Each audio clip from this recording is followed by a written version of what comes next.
નમસ્કાર મિત્રો, આજે વાત કરવી છે આપણે એક કડવા સત્યની કે જે કડવું સત્ય હું આપણા આહિર સમાજ માટે કહી રહ્યો છે.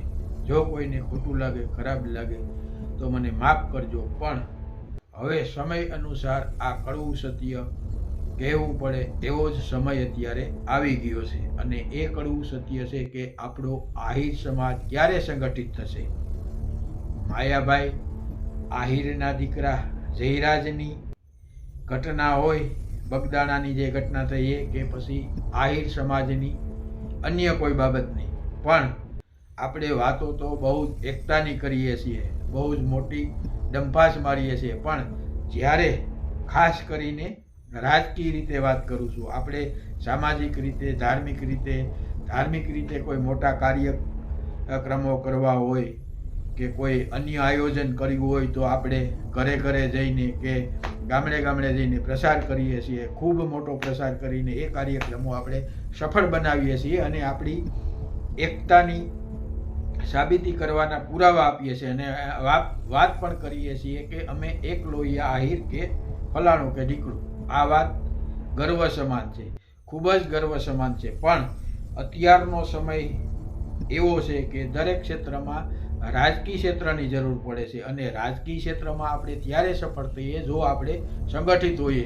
આપણે એક એક પથ્થરની જેમ અલગ અલગ પડ્યા રહેવું તો એ પથ્થર જ ઉપાડીને આપણા માથે કોઈ ફેંકશે. અને ખરેખર તો અત્યારે રાજકીય રીતે જોઈએ તો આ સ્થિતિ આપણા સમાજ ઉપર હોય એવું લાગે છે. માયાભાઈ આહિરના દીકરા જયરાજભાઈની વાત કરીએ તો બગદાણામાં જે ઘટના થઈ હોય, કદાચ એની ધરપકડ થઈ છે એટલે પોલીસને કોઈ એવા ખાસ પુરાવા મળ્યા હશે અને ધરપકડ થઈ એટલે એ ગુનેગાર છે એવું પણ નથી. પરંતુ જે કાંઈ ઘટના હોય એ કાયદાકીય પ્રક્રિયામાં છે એટલે આપણે એમાં કોઈ વિશેષ વાત નથી કરવી, પણ આપણે આપણી સંગઠિત શક્તિની વાત કરવી છે. આપણે આહિર સમાજની જે ખામી છે એના વિશે વાત કરવી છે કે આપણે કોઈ સમાજની વિરુદ્ધ કે કોઈ કાયદાની વિરુદ્ધ કે અન્ય કોઈ બાબતે આપણે શિંગડા નથી ભરાવવા, પણ આપણે આપણી તાકાત તો બતાવી શકીએ ને. આપણી તાકાત બતાવીશું તો શિંગડા ભરાવ્યા અને ભરાવી શકીશું જેમ અન્ય સમાજો ભરાવે એમ છે. પણ આપણે જ શાંત બેસી રહીશું તો કોઈ આપણને, કદાચ કૃષ્ણ ભગવાન દ્વારકાધીશ પણ આપણને કોઈ સહયોગ નહીં કરી શકે. કહેવાનો મતલબ રાજકીય રીતે આજે જ્યારે આપણા સમાજની જે પરિસ્થિતિ સર્જાઈ રહી છે અને આપણે જે રીતે વાતો કરી રહ્યા છીએ એ રીતે સમાજની એક રાજકીય રીતે આપણી પીછેહટ થઈ હોય એવું લાગે છે. કે પછી જેટલા આગેવાનો છે એ બધા પોતપોતાના અંગત સ્વાર્થમાં પડ્યા છે અને જ્યારે આવી બાબત આવે, સામાજિક બાબત આવે, સમાજની બાબત આવે ત્યારે આ લોકો કોઈ સમાજને સંગઠિત કરતા નથી અથવા તો સમાજની સંગઠિત શક્તિ બતાવતા નથી જેમ અન્ય સમાજે બતાવી. દાખલા તરીકે કોળી સમાજે બતાવી.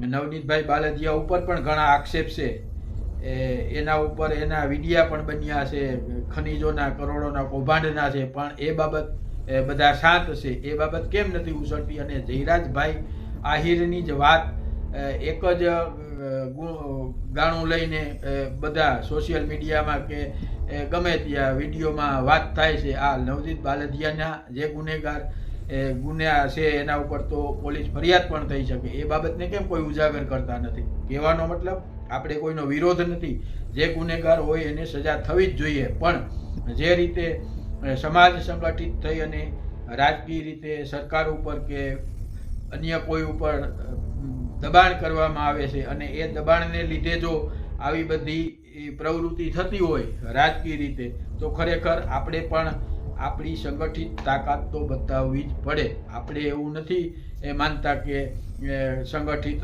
શક્તિ બતાવવાથી એ બધું વ્યવસ્થિત થઈ જશે, પણ આપણે જે આપણી તાકાત છે આપણે સંગઠિત તો રહી શકીએ ને. આપણે માયાભાઈ આહિર એટલે લોક સાહિત્યમાં એક એવું નામ કે જેણે ગુજરાતનું અને ભારતનું નામ ગુંજતું કર્યું છે. આપણા આહિર સમાજના છે એટલે આપણા માટે તો ગર્વ છે, પણ એ બધા માટે ગર્વ છે. પણ એનો ગર્વ છે એટલે એવું પણ નથી કે તે જો ગુનેગાર હોય, એનો દીકરો જયરાજભાઈ આહિર, તો એને સજા ન મળે. એ ગુનેગાર હોય તો એને સજા મળવી જ જોઈએ. કારણ કે જો આ રીતે કોઈ પણ સમાજના દબાવથી કે રાજકીય સંગઠિત શક્તિથી ન્યાય પ્રક્રિયા દબાઈ જશે તો આ દેશના જે લોકશાહી બસી છે એને કોણ બસાવશે?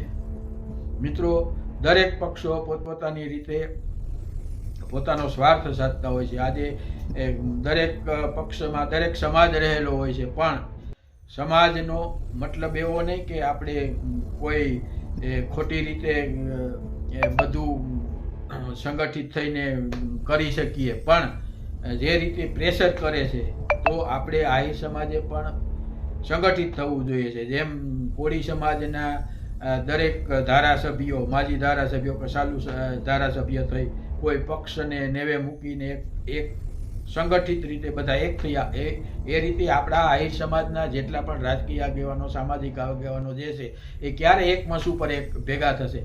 આજે ઘણી બધી જગ્યાએ આપણે વાતો સાંભળતા હોઈએ છીએ કે એક નાનું એવું ગામ હોય કે નાનું એવું સિટી હોય તો પણ એમાં 2-3 ભાગ હોય અને એ આપણા આહિરના જ હોય છે. તો આપણે વાતો તો કરીએ છીએ, પણ આપણે શા માટે ભેગા નથી થઈ શકતા? બીજા સાથે તમે કદાચ સેટલમેન્ટ કરતા હો તો જ્યાં આપણા સામસામે હોય ત્યાં તમે કેમ સેટલમેન્ટ નથી કરતા અને સામે શિંગડા ભરાવો છો?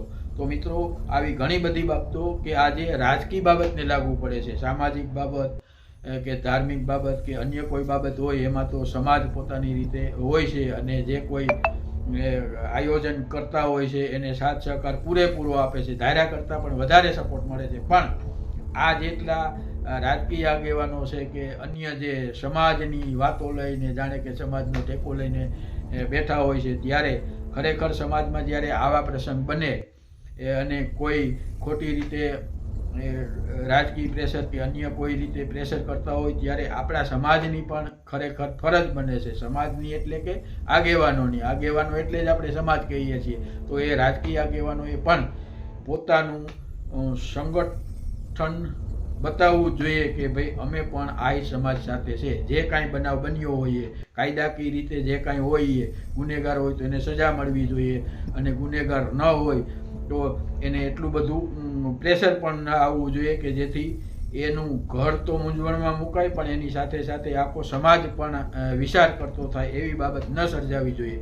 અને નવનીતભાઈ બાલદિયા ઉપર તો જે રીતે કેસો થયેલા છે, FIR થયેલી છે, એ પોલીસ સ્ટેશનમાં પણ બોલે છે. જ્યારે જયરાજભાઈ આહિર એક પ્રતિષ્ઠિત વ્યક્તિના પ્રતિષ્ઠિત દીકરા છે અને એણે કોઈ એવું ત્રાસવાદી જેવું કે કોઈ એવું કંઈ કૃત્ય નથી કરી નાખ્યું કે એના ઉપર જે આખો બધા તૂટી પડે છે એ જોતાં એવું લાગતું હોય તો એ કાંઈ એટલો મોટો ગુનેગાર કે એવો કોઈ માણસ નથી. આ બાબતમાં એણે કદાચ ગુનેગાર હોય તો એને સજા થવી જોઈએ, એમાં કોઈ બે મત નથી. પણ જે રીતે ખોટી રીતે ઉછાળો ભરવામાં આવે છે એ ન થવું જોઈએ. આજે દરેક સમાજ આવી રીતે કરશે તો આ લોકશાહીનું શું થશે?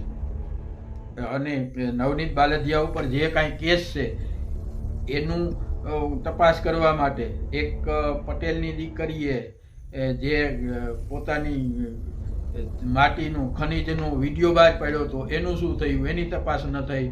અને નવનીત બાલદિયા ઉપર તો ઘણા લોકો ઘણા આક્ષેપ કરતા હોય છે, તો એની પણ તપાસ થવી જોઈએ. જો દબાણમાં આવીને માત્ર જયરાજભાઈ આહિરની એક આવી બાબતને લઈને પોલીસ તંત્ર કે ગમે સરકાર આવું કરતી હોય તો આ નવનીત બાલદિયા ઉપર પણ એના ઉપર જે કેસ છે, જે કાંઈ છે એની પણ એટલી જ તપાસ થવી જોઈએ. કારણ કે કરોડોનું કૌભાંડ એ કોઈ નાનું સૂનું કૌભાંડ નથી અને એ દીકરીનો વિડીયો સામે છે. તો આ બધી બાબત લઈને સમતોલન જાળવવું જોઈએ. માત્ર જયરાજભાઈ આહિરને જ વધારે ટાર્ગેટ કરવામાં આવે અને જો એ બાબતને જ એક જીદ બનાવવામાં આવે તો એ ખરેખર યોગ્ય નથી. એટલે બધાએ વિચારવું જોઈએ અને આપણા આહિર સમાજે પણ ખરેખર તો વિચારવાની જરૂર છે કે આ સમયે આપણે એકતા બતાવવાનો સમય આવી ગયો છે. જો એકતા નહીં બતાવીએ તો હવે રાજકીય રીતે આપણું પાનું એકદમ ઢીલું પડતું જશે, એમાં બે મત નથી. મિત્રો, તમને મારી આ વાત ગમી હોય તો આ વિડીયોને શેર કરજો લાઈક કરજો, કોમેન્ટ કરજો અને ચેનલને સબસ્ક્રાઈબ કરજો અને વધુમાં વધુ શેર કરજો કે જેથી આ વિડીયો આપણા આહિર સમાજના રાજકીય સામાજિક બધા આગેવાનો સુધી પહોંચે અને એ આગેવાનોને પણ એમ થાય કે નહીં, આ બાબતમાં હવે સમાજ પણ જાગૃત છે, સમાજના નાનામાં નાનો માણસ પણ આ જે રીતે બગદાણાની ઘટના બની છે એથી વ્યથિત છે, દુઃખી છે અને આપણા સમાજ કેમ એકતા નથી બનાવતો, આપણો સમાજ કેમ આગળ નથી આવતો, એ પણ એક પ્રશ્ન ઉઠી રહ્યો છે. આપણે કોઈ સમાજની નીચે નથી બતાવવા કે કોઈની લીટી નીચે નથી કરવી કે બે સમાજ વચ્ચે કોઈ એવું વાતાવરણ ઊભું થાય એવી પણ આપણી કોશિશ ન કરવી જોઈએ. બે સમાજ વર્ષોથી સાથે રહીને હળીમળીને ભળે છે તો એ જ રીતે વાતાવરણ ઊભું થવું જોઈએ. સામે પક્ષે જે રીતે જે ઉછાળો કરવામાં આવે છે એ પણ બરોબર નથી. એટલે આ બાબતને ધ્યાનમાં લઈને આપણે આપણી સંગઠન શક્તિ બતાવવાની છે. એનો મતલબ એ નથી કે આપણે કોઈની સામે પડવું છે કે સામે કોઈ વેર લેવું છે. કાયદો તો એની રીતે જે કંઈ હશે એ બહાર આવશે, પણ આપણે શું કરવું એ પણ વિચારવું જોઈએ ને. ઘણા બધા કહે છે કે ફલાણું આમ ઢીકડું આમ, પણ એ કોઈ નથી કહેતું કે આપણે શું કરવું જોઈએ. આપણે પહેલાં સૌ પ્રથમ તો આપણી સંગઠન શક્તિ એક વખત તો બતાવવી જોઈએ કે આપણે સંગઠન છીએ અને ક્યારેય પણ કોઈ માણસ તકલીફમાં હોય પછી કાયદાકીય પ્રક્રિયા હોય, જે નિર્ણય આવે એ આપણે શિરોમાન્ય હોય, પણ ત્યાં સુધી આપણા સમાજની એ વ્યક્તિની સાથે ઊભું રહેવું અને એને સપોર્ટ કરવો એ ખરેખર સમાજની ફરજ આવે છે. પણ ભગવાન જાણે આપણા આહિર સમાજના સૌ રાજકીય આગેવાન એક એવી એકતા નથી બનાવતા કે અમે ભલે અલગ અલગ પક્ષમાં હોઈએ પણ સમાજની વાત જ્યારે આવે, ત્યારે કોઈ એવો અઘટિત પ્રશ્ન હોય ત્યારે અમે સહુ એક મંચ પર સાથે છીએ. માત્ર એક મંચ પર સાથે જ નહીં, પણ અમે છેલ્લે સુધી સમાજની સાથે છીએ. અમારે જ્યાં સુધી સમાજનો પ્રશ્ન હોય ત્યાં સુધી કોઈ પક્ષ નહીં, ફક્ત સમાજ માટે અમારાથી જેટલી મદદ થશે એટલી અમે કરશું. આવું ખરેખર બતાવવું જોઈએ. જય દ્વારકાધીશ.